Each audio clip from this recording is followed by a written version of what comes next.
یہ قدیم علامتیں مصر کی مقدس تحریر سمجھی جاتی ہیں. اس میں ہر ایک علامت کسی مخصوص چیز کی یا آواز کی نشاندہی کرتی ہے.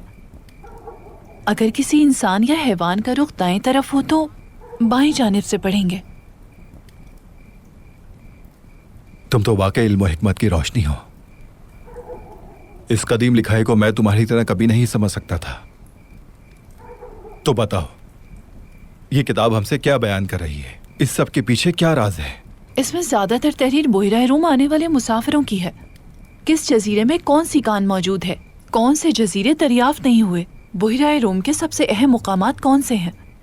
ان قیمتی رازوں کی اصل حیثیت ہے، اور یہی سبب ہے کہ جو ان رازوں کو حل کر لے گا بحیرہ روم اس کی مٹھی میں ہوگا.